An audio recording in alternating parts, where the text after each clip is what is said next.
პრობლემებზე არის საუბარი ბიზნესთან დაკავშირებით დღევანდელი ხელისუფლების პირობებში. თუ შეგიძლიათ ეს ამის შესახებ ვისაუბროთ და მიზეზები განმარტოთ. გისმენთ. თავი წარმოგვიდგინეთ. მოგესალმებით, მე გახლავართ ასოციაციის თავმჯდომარე ზაზა ჯიაძე. ჩვენი პრობლემების არს წარმოადგენს ეს არის ისევე ეგრეთ წოდებული კარგოს გადაზიდვების თემები და წინამთავრობის დროს შექმნილი მონოპოლია, სადაც კარგოს გადამზიდავებს არ შეეძლოთ მიიღოთ ამ ბიზნესში მონაწილეობა. ეს იქნებოდა სპეციალური დაბყოლებების მეშვეობით, რომელიც საკანონმდებლო ბაზითაც კი ჰქონდათ გაძლიერებული წინამთავრობას. მაგრამ მოვლენები 1 ოქტომბრის შემდეგ განვითარდა სხვანაირად. შემოსავლების სამსახურმა გახსნა ეს ბაზარი, მიიღო გადაწყვეტილება, რომ გახსნილიყო და მიიღო ყველა გადამზიდავს ამ ბიზნესში მონაწილეობა, რაც განხორციელდა კიდევაც სადღაც ნოემბრის თვიდან დაიწყო ყველა გადამზიდავმა თავისუფალ რეჟიმში მუშაობა და დაიწყო საქართველოს ფოსტის, რომელიც მონოპოლისტი იყო ამ სეგმენტში, თავისუფალი კონკურენციის გაწევა.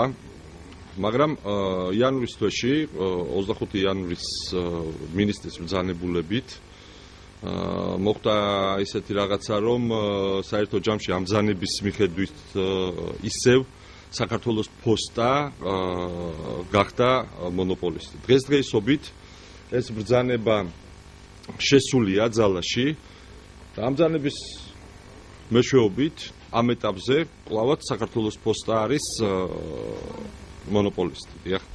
თუმცა მინდა გითხრათ, რომ ასოციაციის წევრებმა გარკვეული მოთხოვნები და მინდა გითხრათ, რომ აბსოლუტურად ყველა მოთხოვნა თითქმის წაყენებული ამ ბრძანების შესაბამისად დააკმაყოფილეს, მაგრამ მაინც დღესდღეობით საბოლოო გადაწყვეტილება შემოსავლების სამსახურის მხრიდან არ არის მიღებული და ნება არ არის დართული ჩვენი მუშაობისა. დღესდღეობით მუშაობს მხოლოდ საქართველოს პოსტა, რადგან ჩვენ ამას საკმაოდ სერიოზულად ვაპროტესტებთ. თან ასევე მინდა აღნიშნო, რომ ჩვენ გავასაჩივრეთ აღნიშნული ბრძანება, რომელშიც ჩვენი საზრით საკმაოდ ბევრი უზუსტობა არის. ეს ბრძანება არის ნაჩქარევი გადაწყვეტილება, კვლავაც ვიმეორებთ. ამასთან მიმართებაში გადის აბსოლუტურად სამართლიანობის სივრცედან და სამართლის სივრციდან და არ არის აგებული იმ პროფესიონალიზმის ღერძზე, რაც დღესდღეობით დღევანდელი ხელისუფლების მოთხოვნის შესაბამისად აბსოლუტურად არაადეკვატურია იმ სიტუაციასთან დაკავშირებით, რაც საქართველოში მიმდინარეობს, რაც არის იგივე დაუშვათ არაერთხელ გამოსულა პრემიერ-მინისტრიც და განუცხადებია ბიზნესის თავისუფლებასთან დაკავშირებით, თავისუფალ მოქმედებასთან დაკავშირებით, არაერთი ფაქტი მინახია, რომ ბიზნესმა დაიწყო მუშაობა კონკურენტუნარიან გარემოში, მაგრამ ამ სეგმენტში ამ ეტაპზე აი ესეთი საკმაოდ გაურკვეველი და საკმაოდ ისეთი სიტუაცია არის. თუ შეიძლება შეკითხვას დაგისვამთ ერთი წამით. ანუ რა მაინტერესებს იცით, მე როგორც ვიცი, თქვენ რაღაცა სპეციალური პროგრამა შეგადგენინეს და ანუ იყო დაპირებები, რომ ეს ყველაფერი მოგვარდებოდა. ანუ თანხები გაქვთ დახარჯული იმისთვის, რომ იმის გამო რომ მიიღეთ დაპირება, რომ ყველაფერი მოგვარდებოდა. თუ შეიძლება უფრო ზუსტად რომ მოგვიყვეთ აი ამ ეტაპზე. ეს პროგრამა ერთი წუთი თანმიმდევრობით გეტყვით როგორ იყო დეკემბერში დაგვიბარეს მაშინ მე დავამთავრებ და მე ქალბატონი თია გააგზავნებს.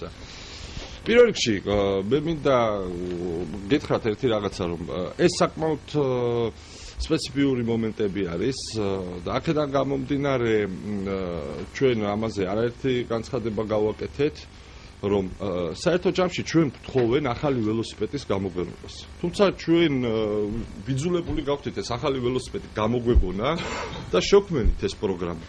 მაგრამ რეალურად რო ავიღოთ ამ პროგრამასთან დაკავშირებით შემოსავლების სამსახურს გააჩნია ეს არის გაეროს მიერ დაფინანსებული და გაეროში დაწერილი საერთაშორისო დონეზე ასე ვთქვათ საერთაშორისო დონეზე ადაპტირებული და საქართველოს სიტუაციასთან მისადაგებული პროგრამა 100 კუდა რომელშიც ჩვენ საერთო ჯამში ვითხოვთ რომ ამ 100 კუდაში ვიმუშაოთ იმიტომ რომ იმ პროგრამაში რომელსაც ჩვენ გვაიძულებენ რომ ვიმუშაოთ ეს არის რაღაც სპეციალური ჩვენთვის გაურკვეველი სატვირთო სპეციალური საბაჟო დეკლარაცია რომელიც არც კოდექსში არ არის გაწერილი და აბსოლუტურად უკანონო არის რომელიც მოიგონა წინა ხელისუფლებამ სპეციალურად საქართველოს პოსტა გამხდარიყო მონოპოლისტი და ზუსტად აი ამ ბრძანებულებებს ვასაჩივრებ ჩვენ იმიტომ რომ წარმოიდგინეთ მოგონილი არის რაღაცა სპეციალური საბაჟო სატვირთო დეკლარაცია რომელიც არ არის კანონში გაწერილი ჩვენ არ ვიცით ეს რა არის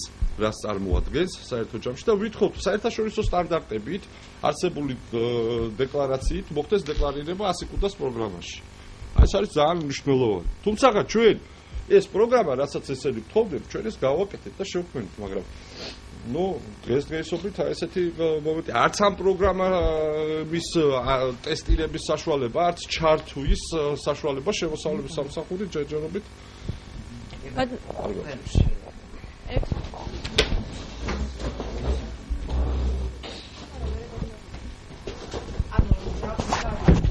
აი თანმიმდევრობით რომ აღიხსნათ ახლა როგორ მოხდა ჩვენ ოქტომბრის მერე დავიწყეთ მუშაობა ახალ ახალი ხელისუფლება მოვიდა და დეკემბერში დაგვიბარეს დეკემბრის დასაწყისში დაგვიბარეს საბაჟოზე გესში და გვითხრეს რომ თქვენთვის იქნება სპეციალური პროგრამა რითიც მუშაობს ფოსტა და ერთ დონეზე რო იყოთ ანუ კონკურენტუნარიანი რო იყოთ ფოსტასთან ამიტომ გიქმნით პროგრამას რომელთაც თქვენ იმუშავებთ ამ პროგრამას მოგაწვით თქვენ ჩვენ გაგიკეთებთ ამ პროგრამას დაგიწერთ და მოგაწვით და ამაში რაღაცა პატარა მიზერული თანხა იქნება გადასახდელი მაგრამ ამისთვის იყო საჭირო რაღაც შეგვეძინა ეს დიჯიტაიზერი რეიდერი ხა ეს ცოტა ისეთი სპეციფიური სიტყვებია ძალიან ბევრი რაღაცის შეძენა მოგვიხდა ანუ სტიკერების დაკრობა და რაღაც კომპიუტერები გავარემონტეთ ოფისები რომ იქ სერიოზული მუშაობა უნდა დაგვეწყო და ხდება ესეთი რამე რომ დეკემბრის დასაწყისში ესე იგი გაგვაფრთხილეს და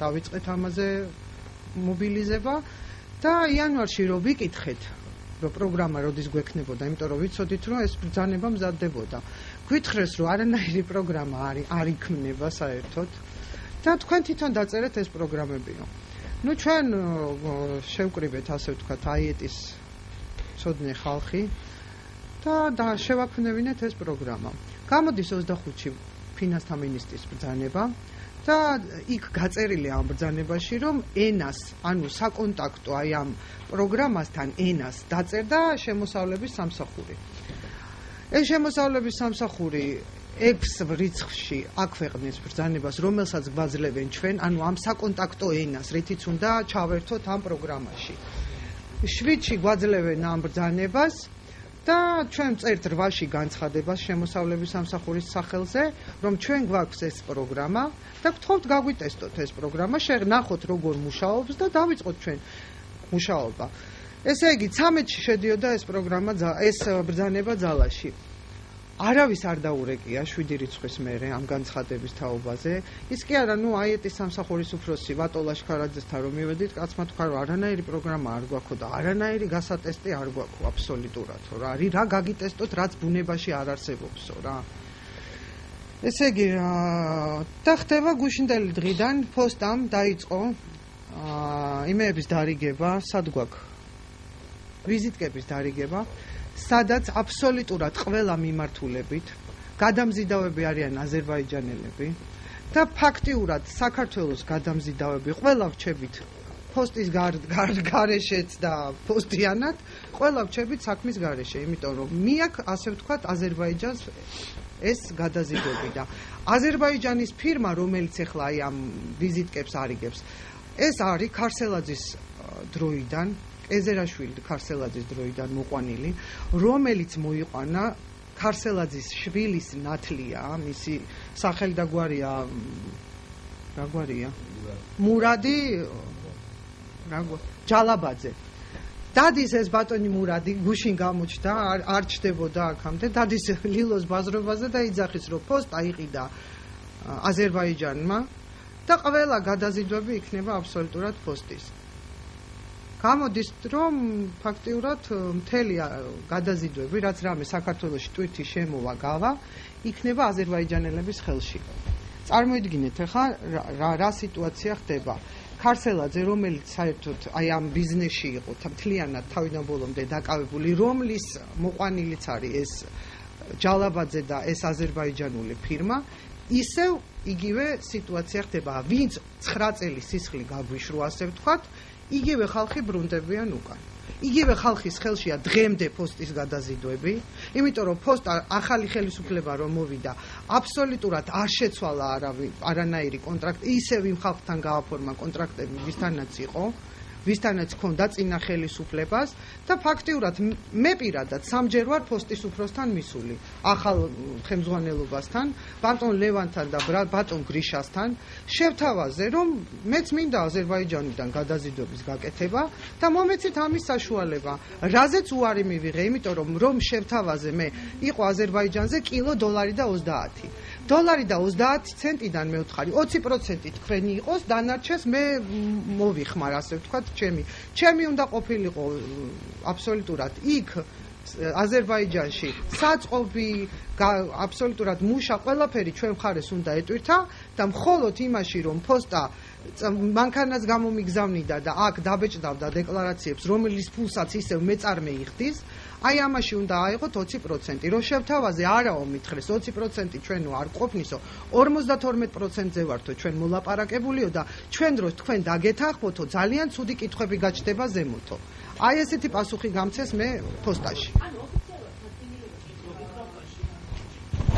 მინისტრის მიერ გამოსულ დადგენილებაში ოფიციალურად ფიქსირდება ის, რომ ამ საქმეში, ანუ გადაზიდვების ბიზნესში იქნება წამყვანი, ანუ საქართველოს პოსტა აიღებს საკუთარ მარტო მინისტრის ბრძანებაში კი არა, წინა 4 შაბათს ბატონ დავით აგვხარდიას ეთერში ყავდა მოწვეული ფინანსთა მინისტრის მოადგილე ებრალიძე, რომელმაც პირდა ამოიღეთ ჩანაწერი და ნახეთ. პირდაპირ განაცხადა პირდაპირ ეთერში, რომ პოსტა უნდა იყოს მონოპოლისტი. შემოვიდაო ხა ახალი მთავრობა მოვიდაო და ეგონათო რომ იქნებოდაო თავისუფლებაო ვის რა ფასსაც უნდა იმას დაატებდაო და ესო როგორ შეიძლებაო შავი ხვრელებიაო აქო შავი ხვრელი აქვს პოსტას იმიტომ რომ პოსტა რა დეკლარაციასაც ბეჭდავს ეს დეკლარაცია არ ფიქსირდება არსად აბსოლუტურად არ ებმება ამ გაეროს პროგრამაში არ ჩანს სტატისტიკა არ მიმდინარეობს აღრიცხვა არ ხდება არსად ამ საქონლის და 4 ნიშნა კოდით ეს ცოტა რთული გასაგებია 100 კუდას პროგრამა ითვალისწინებს ეს საერთაშორისო პროგრამა ითვალისწინებს 11 კოდს ხდება 4 კოდიანი სისტემით გაწერა ამ ტვირთებში ეს ქონდა სპეციალურად გაკეთებული იმ თავრობას რომ მე ეხა რომ მოსულიყვნენ ხელისუფლებაში ამ მეწარმეებისგან ამოეღო დიდი თანხები იმიტომ რომ ეს დეკლარაცია ფაქტიურად აღურიცხავს საქონელს ბეჭდავს არსად არ ფიქსირდება ეს საქონელი სტატისტიკურად. არ ვიცი, აი გეგმავთ ყველასთან ერთად რაღაცა ალბათ საპროტესტო აქციებს დავიწყებთ, იმიტომ რომ ეს არ უნდა დაუშვათ.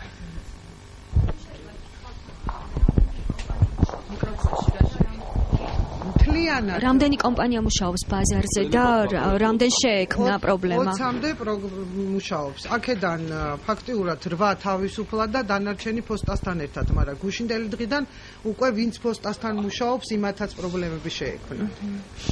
და აი თუ შეგიძლიათ ცოტა დეტალებში ჩააღრმავდები, პროცედურულად როგორ იყო აი ამ ტვირთების გადაზიდვა, რასაც თქვენ ახორციელებდით? ანუ თქვენი კომპანიის მონაწილეობა რა იყო ბაზარზე? ბაზარზე რა იყო და ჩვენ ხელშეკრულება გვაქვს. მე მაგალითად პირადად მაქვს აზერბაიჯანიდან გადაზიდვა. ხელშეკრულება მაქვს გაფორმებული აზერბაიჯანის ფირმასთან. იქ აი ჩვენი ლილოს კონტინგენტი ვაგზლის კონტინგენტი ჩადის, ყიდულობს იქ საქონელს. ჩვენ ამას ვაგროვებთ ერთ საწყობში. ვუკეთებთ ამ საბუთებს გვაბარებენ ინვოისებს, ვუკეთებთ აქ წინასწარმეებს, დეკლარაციებს. მიგვაქვს ეს საბუთები გეზში, სანამ მანქანა შემოვა, მოდის ხალხი ეს მეწარმეები, ხელს აწერენ თავიანთ დეკლარაციებს, შემოდის მანქანა, ბაჟდება და მერე გაგვაქვს გეზში შედის მანქანა ამ ტვირთიანად და გაგვაქვს მერე ბაზარზე და ურიგებთ ამ ხალხს თავის საქონელს. გადაზიდვის ორგანიზაციას. დიახ, გასაგებია. და რამდენი კითხოთ უშუალოდ ეს მხოლოდ აზერბაიჯანის მიმართულებაზე შეიქმნა ეს პრობლემა თუ სხვა მიმართულებაზეც? მიმართულებაზე შეიქმნა აბსოლუტურად. თურქეთი, ევროპა, ამერიკას ვინ გაკარებს? კი, ექსკლუზივი აქვს ხა ფოსტას და მხოლოდ ფოსტამ მოაგვარებს აი ამ პრობლემას, ხო, რაც თქვენ ესე არ იქნება, ესე არ იქნება, მინდა გითხრათ, რომ ეს აბსოლუტურად უკანონო არის. პლუს ამისა ხვალ გაიმართება სასამართლო პირველ საათზე. თქვენ შეგიძლიათ მობრძანდეთ და დაესროთ, სადაც ჩვენ გავასაჩივრეთ ეს კანონი. აქ პრობლემები იქნება ტექნიკური საკითხსაც. მე სწორედ მინდა გავკეთო, იმიტომ რომ ჩვენი პროფესიონალიზმიც არ არის არანაკლები იმ დონისა, რაც დღეს შემოსავლების სამსახურს გააჩნია რა. ჩვენ ერთხელ და სამუდამოდ გვინდა დავჯდეთ და ღია წესით, საჯარო წესით შევქმნათ ის საკანონმდებლო ბაზა, რომელიც პირდაპირ ვიძახი პირველ რიგში იქნება სამართლიანობაზე დაყრდნობილი, ეს იქნება სამართლიანობის სივრცე, სამართლებრივი სივრცე, დამატებული პროფესიონალიზმი. ზუსტად აი ეს სამი კომპონენტის შერწყმით მიიღება ის საკანონმდებლო ბაზა, რომელიც ბიზნესაც და სახელმწიფოსაც მისცემს თამაშის ერთი და იგივე წესებს. ბოლო პერიოდში, განსაკუთრებით წინამთავრობის პერიოდში, პრობლემები იქნება იქიდან, რომ სახელმწიფო მუდმივად არღვევს თამაშის წესებს. როდესაც სახელმწიფო მუდმივად არღვევს თამაშის წესებს, მე მინდა გითხრათ, რომ ბიზნესი აბსოლუტურად უძლური ხდება და მისი განვითარება ეს წარმოუდგენელი არის. რისი მაგალითიც ჩვენ მუდმივად აგვაქვს მთელი ამ 25 წლის განმავლობაში, ყოველ შემთხვევაში 91 წლიდან, რაც საქართველოს დამოუკიდებელი გახდა, ხო? რამდენი წელი გავიდა? 22 წელი, ხო? და კომპანიები არ იზრდება, ვერ იზრდება. პლუს ამას მცირე ბიზნესი და საშუალო ბიზნესი ვერ ახერხებს ბაზარზე შეინარჩუნოს ელემენტარული პოზიციებიც კი და შეაგროვოს რაღაც დაგროვება მოხდეს ამ სიმდიდრის ფულადი ერთეული იქნება ეს თუ ქონებრივი ერთეული იქნება. თუ ჩვენ არ მივეცით საშუალებას საშუალო და მცირე ბიზნესი იმისა რომ განვითარდეს, მე გარწმუნებთ რომ ვერანაირი დახმარებები, ვერანაირი ასე ვთქვათ ინვესტიციები სიტუაციას ვერ გამოასწორებს. კითხავთ თუ შეიძლება თქვენ ბრძანეთ რომ შეიტანეთ სარჩელი და ვის წინააღმდეგ შეიტანეთ სარჩელი ფინანსთა სამინისტროს აი ამ ბრძანების გაუქმებას ითხოვთ? ბრძანება გავასაჩივრეთ, დიახაც. დიახ.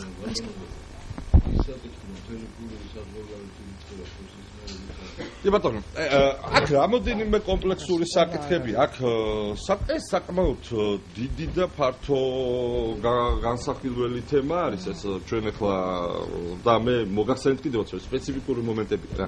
ამ კანონის შესაბამისად ჩვენ აბსოლუტურად ვეთანხმებთ, ჩვენ მთლიან კანონს არ ვასაჩივრებთ, არის გარკვეული მომენტები და ვეთანხმებთ შემოსავლების სამსახურს, რომ ეს კონტროლის ქვეშ უნდა იყოს, მაგრამ ეს უნდა იყოს ასევე იმ სამართლიანობის სივრცეში მოქცეული, ხო? ჩვენ გვეუბნებიან რომ აუცილებლად ეს უნდა იყოს ქართული ფირმა, რეზიდენტი საქართველოსი, რაზეც ჩვენ თანახმა ვართ და საქართველოს რეზიდენტი როცა ხართ თქვენ იბეგრებით მოგების გადასახადიდან ასე შემდეგ დეგეგედან თუ დეგეგეს გადახდელი გახდით და ეს მთლიანი პროცესი არის. ანუ მთლიან სპექტრში, მთლიანი კეისი, ასე ვთქვათ, დასაბეგრი ჩვენ გვეხება. მაგრამ როდესაც ფოსტა ახორციელებს ამ ხელშეკრულების დადებებს, ის ხელშეკრულებას დღემდე, როგორც ჩვენ ვიცით, და ეს დღესაც ეგრე გრძელდება, უდებს უცხოურ ფირმებს, გარეთა ფირმებს. მარტივად ისმის საკითხი, ეს კანონი ჩვენ გვეხება და საქართველოს ფოსტას არ ეხება? გარწმუნებთ, რომ საკმაოდ დიდი თანხები გაედინება საქართველოსთან ამ სქემით. ესეც ძალიან მნიშვნელოვანი საკითხი არის, რომელსაც და ჩვენი მოთხოვნა საერთო ჯამში კიდევ ერთხელ მდგომარეობს იმაში, რომ ჩვენ არ გამოვდივართ დაუშვათ ვიღაც კონკრეტული პიროვნებების წინააღმდეგ. ეს აბსურდი არის და დაუჯერებელი არის რა. ჩვენ ისიც გვესმის, რომ ხელისუფლება ახალი მოსულია და ესეთ საკითხებში ბოლომდე სიტყვაზე გაიცნობიეროს, ეს შეითავისოს საკმაოდ ძნელია და ბევრი პრობლემები აქვს. დღეს შემოსავლების სამსახური იქნება თუ ფინანსთა სამინისტრო, ეს ყველაფერი ჩვენ გვესმის. მაგრამ ჩვენ ერთ რაღაცას ვიტყობთ, დავждეთ და შევქმნათ სწორი საკანონმდებლო ბაზა, რითაც ჩვენ მივცემთ შესაძლებლობას მცირე და საშუალო ბიზნესს განვითარებისა. იმიტომ რომ ეს საქართველოსთვის არის სტრატეგიულად მნიშვნელოვანი. რომ ერთხელ და სამუდამოდ დავამთავროთ და შევქმნათ სამართლებრივი სახელმწიფო და არა ბოდიშით და ვიღაცის კანტორა რა. ეს არის უმნიშვნელოვანესი თემა რა. ამ თემით ჩვენ უნდა დავიწყოთ და დავამთავროთ. თუ არა და ჩვენ სახელმწიფოს ვერ შევქმნით. ისედაც ჩვენი ასე ვთქვათ არაკეთილმოსურნეები ხშირად იცახიან რომ საქართველოს არ შემდგარი სახელმწიფოა რა. იმიტომ რომ არ არსებობს არც დაცვის მექანიზმები, არ არსებობს არც სრულფასოვანი თამაშის წესები და დაიღალა ეს ხალხიც რა. ამოვიდა ყელში ამ გაურკვეველი, ვისაც დილას რა გაუთენდება, ასე ვთქვათ, როგორ ხასიათზე დადგება, უბრაგუნებენ ახეთ იქით რაღაცა. როგორ არ გვაქვს კონკრეტულად გვაქვს ჩვენ, იმიტომ რომ ბატონ ნოდარის ბრძანებას მე ბატონ ნოდარს რო გამოვიდა ტელევიზიით ჩვენ მქონდა ეთერი, პირდაპირ ეთერი ბატონ დავით აკუპარდიასთან და თქვა ადამიანმა გამოვიდა პირდაპირ ეთერი და თქვა რომ რაც მანქანები შემოვა გზაში რაც არის ახლა ეს მანქანები ყველა მოექცევა საბაჟო წესების ქვეშ. ესე იგი ყველა მანქანაზე, ეხა ზოგი მანქანა იყო ჩინეთში, ზოგი იყო დუბაიში, ზოგი ირანში. ეს სიტყვა შეასრულა ეხა ის რა შეასრულა, მაგრამ არა, კიდე ორი მანქანა. არა, არ გამოსულა, კიდე ორი მანქანა. მაგრამ როგორ ხდება, იცით ეს? ესე იგი ბატონი ნოდარი გასცემს განკარგულებას, ვურეკავთ და გებულობთ, რომ განკარგულება გაცემულია და შემოსავლების სამსახური ამ განკარგულებას წელავს. ანუ 4 საათზე განკარგულება მიღებული აქვს და გვეუბნებიან 6 წუთები დააკლდება რომ კი თქვენ საბუთებს მივიღებთ და მეორე დღეს გვიდებენ.